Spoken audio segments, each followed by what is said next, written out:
और अब खबर युद्ध के उस नए हथियार की जिसने समुद्र के अंतर्राष्ट्रीय रास्तों को लेकर हाहाकार मचा रखा है। अमेरिका और ईरान के बीच जारी हमलों के बाद हॉर्मुज से तेल गैस टैंकर्स की आवाजाही करीब करीब ठप पड़ी है। अब यूक्रेन ने भी ईरान के हॉर्मुज मॉडल को हथियार बनाकर रूस के खिलाफ एक बड़ा हमला बोल दिया। अज़ोव सागर में यूक्रेन अपने ड्रोन से जहाजों को निशाना बना रहा है, हमला कर रहा है, ठीक वैसे ही जैसे हॉर्मुज में ईरान कर रहा है। यूक्रेन के हमलों के चलते रूस को अपने जहाजों की आवाजाही रोकनी पड़ी है। तो क्या समुद्री रास्ते अब युद्ध का सॉफ्ट टारगेट बन गए हैं? हॉर्मुज को कंट्रोल करके ईरान कर रहा दादागिरी। अब यूक्रेन ने अज़ोव सागर को बना दिया हॉर्मुज। इधर ट्रंप बुरे फंसे, उधर पुतिन का हाल बेहाल। जंग जीतने के वास्ते रोके समुद्र वाले रास्ते। ईरान में ग्राउंड ऑपरेशन की तैयारी में ट्रंप। युद्ध का नया हथियार, समंदर से मचा हाहाकार।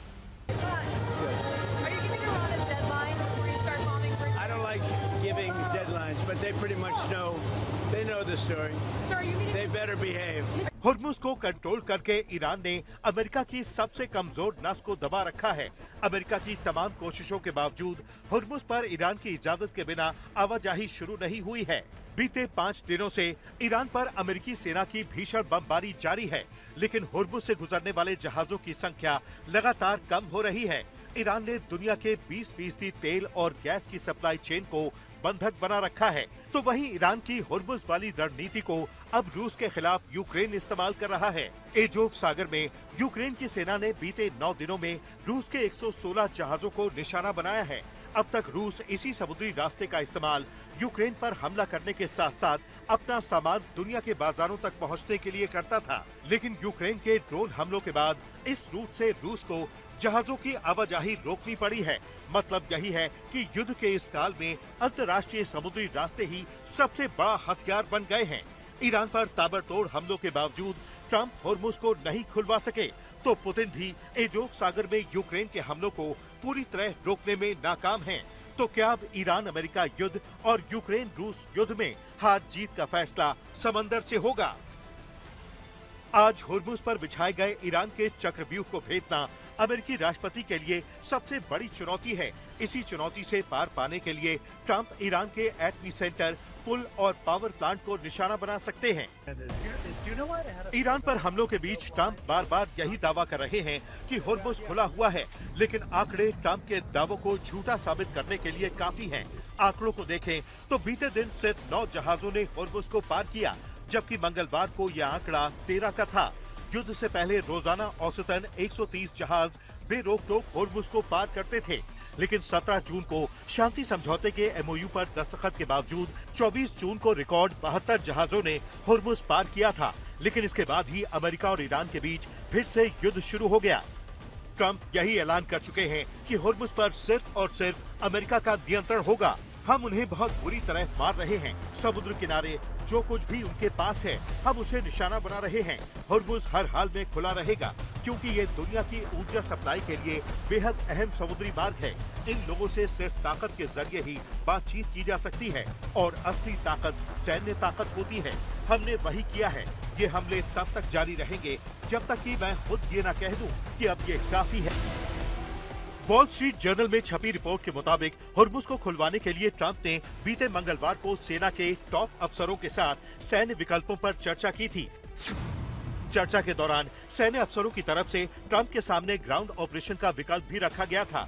रिपोर्ट के मुताबिक ईरान के महत्वपूर्ण निर्यात केंद्र खार्क द्वीप पर कब्जा करने के साथ साथ पिकैक्स माउंटेन में अंडरग्राउंड एटमी सेंटर पर हमले को लेकर चर्चा हुई थी। पिकैक्स माउंटेन ईरान का एक परमाणु सेंटर है, जिसे अमेरिका ने अभी तक निशाना नहीं बनाया है। रिपोर्ट में कहा गया है कि ट्रंप को 3 अहम सैन्य विकल्प सुझाए गए। पहला विकल्प हवाई हमलों को और तेज करना। दूसरा विकल्प हॉर्मुज के पास स्थित ईरानी द्वीपों पर ग्राउंड ऑपरेशन के जरिए कब्जा करना। तीसरा विकल्प पिकैक्स माउंटेन के नीचे मौजूद ईरान के एटमी सेंटर पर बमबारी करना। इधर ईरान के खिलाफ ट्रंप जमीनी ऑपरेशन की तैयारी कर रहे हैं, तो दूसरी तरफ ईरान ने हॉर्मुज के बाद बाब अल मंदेब स्ट्रेट को बंद करने की तैयारी शुरू कर दी है। ईरान की नई रणनीति यही है कि अगर अमेरिकी सेना की तरफ से ईरान में जमीनी ऑपरेशन हुआ या फिर परमाणु सेंटर या फिर पावर प्लांट पर हमला हुआ तो रेड सी को बंद करवा देगा।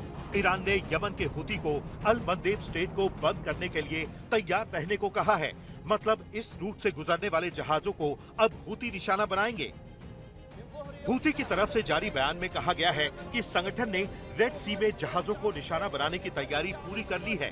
इसके लिए बाब अल मंदेब के पास यमन के हुदैदा और अदन की खाड़ी के ऊपर स्थित पहाड़ी इलाकों में मिसाइलें और ड्रोन तैनात कर दिए गए हैं। अब वो सिर्फ ईरान की तरफ से हमले के आदेश का इंतजार कर रहे हैं।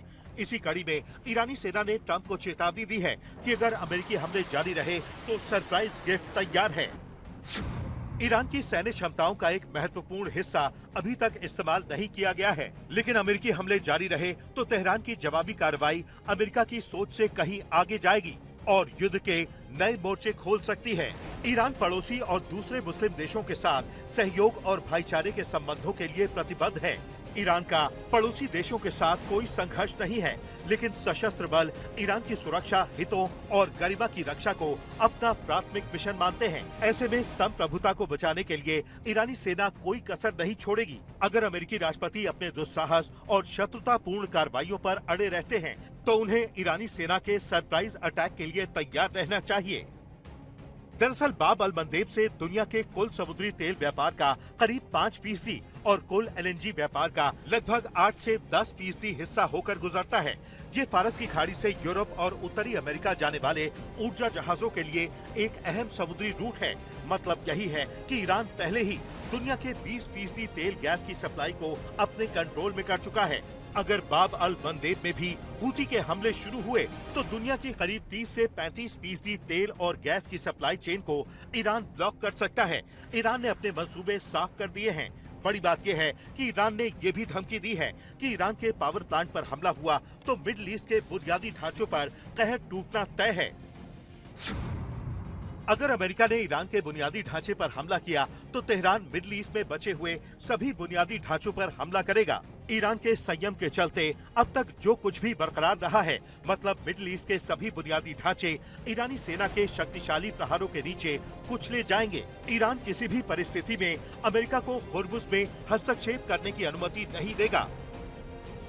अब सवाल यही है कि क्या ईरान की धमकी के बाद भी ट्रंप अगले कुछ घंटों में पावर प्लांट या परमाणु सेंटर को निशाना बनाएंगे, क्योंकि ईरान ने ट्रंप के सामने अपनी धमकी के साथ एक ऑफर भी रखा है। देश के राष्ट्रीय हितों की रक्षा के लिए बातचीत भी जरूरी है और इसे आत्मसमर्पण नहीं माना जाना चाहिए। ईरान को अमेरिका के हमलों का सैन्य जवाब देने के साथ साथ कूटनीतिक प्रयास भी जारी रखने चाहिए। सैन्य और कूटनीतिक दोनों मोर्चों के बीच तालमेल होना चाहिए। हमें न युद्ध से डरना चाहिए और न ही बातचीत से। युद्ध और बातचीत दोनों ही राष्ट्रीय हितों की रक्षा के अलग अलग तरीके हैं। अब देखना यही है कि अगले कुछ दिनों में ईरान और अमेरिका का ये युद्ध हुर्मुज के बाद रेड सी तक फैलता है या फिर दोनों मुल्कों के बीच अभी भी बातचीत का रास्ता खुल सकता है। आज तक ब्यूरो।